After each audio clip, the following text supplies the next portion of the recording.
자, 톡톡 바이오 메가 트렌드 시간입니다. 오늘도 케미컬 업종 그리고 바이오 업종 이 두 가지를 동시에 짚어보도록 하겠습니다. 일단 첫 번째로 지난주에 발표됐던 눈에 띄는 뉴스가 있었었죠. 유럽 연합에서 친환경 정책으로 핏4 55라는 이 법안이 통과가 됐습니다. 이 법안 통과와 더불어서 화학 기업들의 수소 전기차 투자 계획이 발표됐었는데 이와 관련해서 수소차에 대한 이 전망을 분석해보는 시간 가져보도록 하겠고요.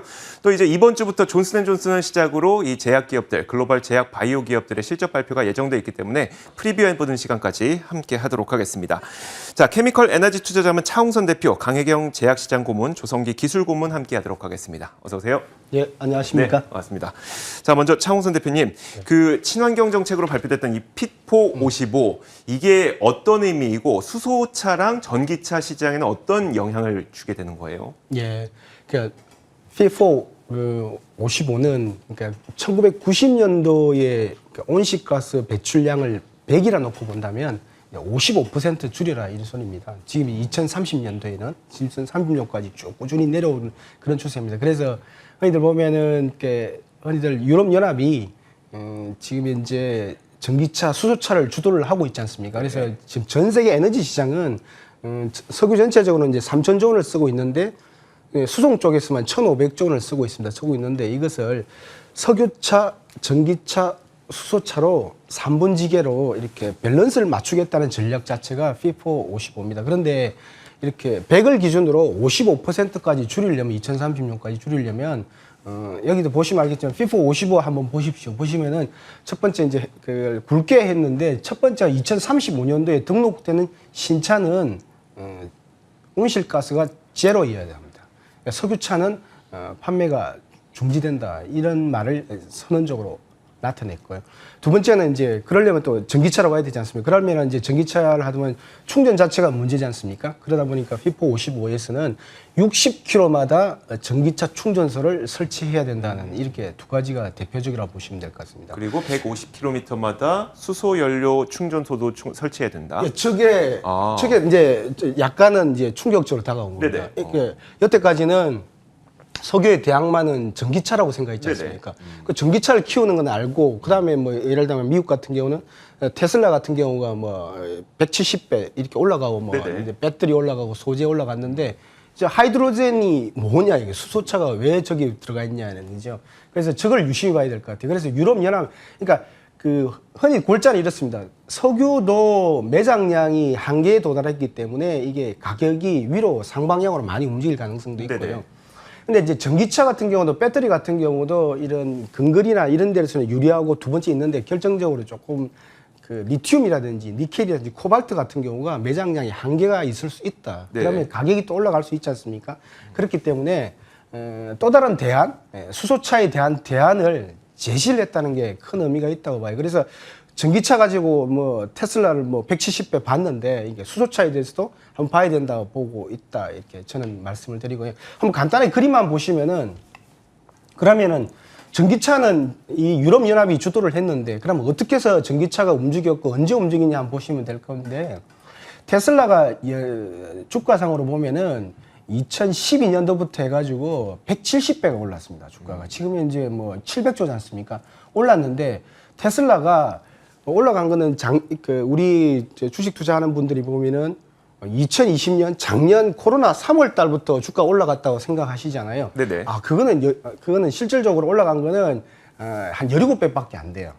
근데 10배가 있어요. 10배짜리가. 10배짜리가 언제 올라갔냐면 이 보시면 알겠지만 2013년도에 올라갔습니다. 2013년, 14년도에 10배가 올라갔는데 그때 어떤 일이 벌어졌냐면은 테슬라 매출액이 연간 기준으로 2천억 원이었습니다. 네네. 4천억 원? 그러니까 지금 2020년 기준으로 35조지 않습니까? 네네. 이런 식으로 하지. 2천억, 4천억, 그 다음에 10배가 뜁니다. 그래서 2조, 이렇게 올라갈 때 2천억에서 4천억 올라갈 때 주가가 반응하기 시작했습니다. 그때 시가총액이 5조에서 50조 원 이래가지고 10배가 뛰었다. 그래서 흔히들 보면은 개화될 때 35조, 40조에 반응하는 게 아니고 오히려 완성차 기준으로는 2천억에서 4천억.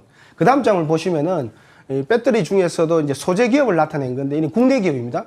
음극재를 하는 기업인데 380억 원 하던 매출액이 5천억 원까지 올라가는데 이때 시가총액이 16배가 뛰어요. 뛰는데 매출액이 얼마에 반응했냐면 380억에 반응했다는 겁니다. 그래서 전기차는 좀 지금 현재 올라가는 트렌드라고 보시면 되잖아요. 그런데 이제 예를 들어보면은 수소차도 제가 볼 때는 이게 수소라든지 수소 전력 이런 생산도 지금 현재 유럽 연합에서는 3분지계 3축으로 생각하기 때문에 이게 우리나라 같은 경우는 지금 뭐 전주에도 많이 발표가 됐지만 결론은 수소 이거네요. 생산. 그러니까 결국 그렇죠. 그러니까 전기차가 언제 주가가 많이 뛰었나를 보면은 사실 작년에 많이 뛴 것 같지만 10배로 더 많이 뛴 거는 처음 시작할 때다. 그렇죠. 수소는 이제 처음 시작이다. 그렇죠. 나중에 더 많이 뛰는 것보다 이제 뛸 게 훨씬 더 크다. 그렇죠. 그러니까 두 단계로 뛰는데 둘 다 거의 10배, 17배씩 뛰기 때문에 제가 볼 때는 지금 비즈니스 모델이 있고 두 번째 돈 벌 가능성이 있으면 주목해야 된다. 뭐 이렇게 말씀. 수소차는 이제 초입이다. 알겠습니다. 자, 그렇다면 조성기 기술고문이 이 전기차와 수소차의 메커니즘이 어떻게 다른지를 좀 간략하게 설명해 주시겠어요? 예. 전기차는 결국은 좀 정확하게 표현하면 배터리 전기차 아니면 이제 리튬 이온 전지차 이렇게 표현을 해야 되고요. 수소차는 어떻게 보면 수소 연료 전지차 이렇게 해야지 좀 메커니즘적으로 정확한 표현인데요. 결국은 이제 리튬 이온 전지를 이용하는 차에서는 리튬 이온 전지를 만들어서 리튬 이온에서 나오는 전자가 이제 그 회로를 돌면서 모터를 구동하는 이런 방식이 되겠고, 수소 연료 전지차는 수소를 이제 리튬 대신에 이용하면서 전지 역할을 하는, 어떻게 보면 좀 전기를 생산하는 그런 메커니즘을 만들어서 그 전자가 이제 돌리게 되는 거죠. 좀 비교를 해보면은 결국은 두 가지 다가 아마 좀 서로 상호 보완적으로 좀 공존을 할 거다라고 이제 보통 분석을 하는데, 네네. 왜 그러냐 하면은 에너지 밀도라는 게 결국은 배터리의 킬로그램당 1kg에서 얼마만큼의 파워를 낼 거냐. 네네. 그게 이제 에너지 밀도인데요. 네. 에너지 밀도를 비교를 해보면 수소 배터리가 조금 더 좋습니다. 네. 그러니까 이제 선박이라든지 트럭이라든지 대형 이런 쪽으로 가면 수소가 좀 더 유리하고, 네. 소형에서는 좀 배터리가 좀 더 유리하고, 그러니까 결과적으로는 그 쓰는 용도에 따라서는 좀 보완 관계가 있지 않겠냐 이렇게 보고 있습니다. 알겠습니다. 예. 그런 가운데 유럽 연합에서도 처음으로 이제 법안 통과 자체에 거기에 하이드로젠, 수소 연료 전지 이 충전소를 150km당 한 번씩 세워야 된다라는 이야기를 법안을 통과시켰기 때문에 수소가 이제 개화될 것 같다. 그리고 이 개화될 때 주가는 가장 많이 오르더라라는 걸로 결론을 내려보도록 하겠습니다. 자, 그렇다면 이어서 이제 그 바이오 쪽을 한번 살펴봐야 될 텐데요. 이번 주에 이제 존슨앤존슨을 시작으로 글로벌 바이오 업계들도 실적을 발표하게 됩니다. 자, 빅파마들의 2분기 실적 전망을 먼저 한번 들어보면 좋을 것 같은데, 강혜경 고문님 어느 정도 잘 나올 것 같으세요? 어떠세요? 네, 좋을 것 같습니다. 그 S&P 500하고 S&P 500 파마를 좀 비교를 해드리겠습니다. 올해 이제 1월부터 네. 최근까지 이제 S&P 500의 그 실적, 그 주가에 대한 그 움직임을 보게 되면 약 한 18% 상승한 걸로 보여지고요. 그리고 S&P 500 파마를 보게 되면은 약 12% 상승했습니다. 근데 이걸로 이제 두 가지만 비교해 보면 S&P 500보다 파마가 좀 낮아 보이지만, 우리가 작년하고 이제 비교해 보면은 이 파마가 올라오고 있다, 이걸 알 수가 있는데요. 작년 같은 경우는 그 S&P 500 같은 경우는 비슷한데, 그 S&P 500 파마 같은 경우는 약 7.5%였습니다. 그래서 YTD로요. 그래서 이거를 보게 되면은 작년부터 지금 계속 올라가는데, 저희가 1분기 때 리뷰를 해드릴 때도 이런 얘기를 해드렸었어요. 그 미국 대선이 있게 되면 글로벌 빅파마 같은 경우는 좀 주가가 눌리는 경향 있습니다. 이런 그 선거 때마다 이슈가 되기 때문에 그런 얘기를 해드렸는데, 이제는 그 연초부터 지금 좀 상승하고 있다. 그래서 지금 투자하신 분들은 좀 수익이 계속 좀 올라가고 있을 거다, 이렇게 좀 보여지고 있습니다. 그리고 이제 그 외에도 이제 그러면 이슈로 이제 2분기 실적에 있어서 어떤 게 이제 이슈가 되느냐, 그럼 두 가지로 좀 정리를 해볼 수가 있습니다. 첫 번째는 매출액이 실제로 나오는 코로나19 백신과 치료제, 네. 그리고 이제 두 번째는 알츠하이머 치매 치료제 관련한 건데요. 첫 번째, 이 매출액이 나와야 된다. 우리 지금 실적 리뷰, 지금 프리뷰 지금 얘기하고 있잖아요. 네네. 그러니까 매출액이 나와야 되는데, 코로나19 백신과 치료제에 있어서 글로벌에서 키플레이어가 되려면 적어도 1등부터 5등 안에는 들어야 됩니다. 지금 우리가 이제 백신을 얘기하게 되면 매출액이 있어서 가장 많이 매출액이 예상되는 게 파이자라는 기업이 있죠. 파이자 같은 경우는 우리가 이제 1분기 리뷰할 때보다 매출액이 좀 더 상향이 더 되고 있습니다. 예를 들면 올해 백신만 매출액이 약 31조 원, 그리고 내년에 21조 원. 그리고 그 이후에 2023년이 되면 약 10조 원이 될 것 같다. 이렇게 지금 시장에서는 보고 있는데요. 변이 바이러스 좀 요즘 국내에서도 많이 거론들 하셨는데 변이 바이러스나 부스터 샷에 대한 게 된다 하더라도 매출액은 지금 이렇게 이열리로 보게 되면 그러니까 매년 이렇게 좀 하강하게 될 것이다, 낮아질 것이다 이렇게 글로벌 시장에서는 좀 보고 있고요.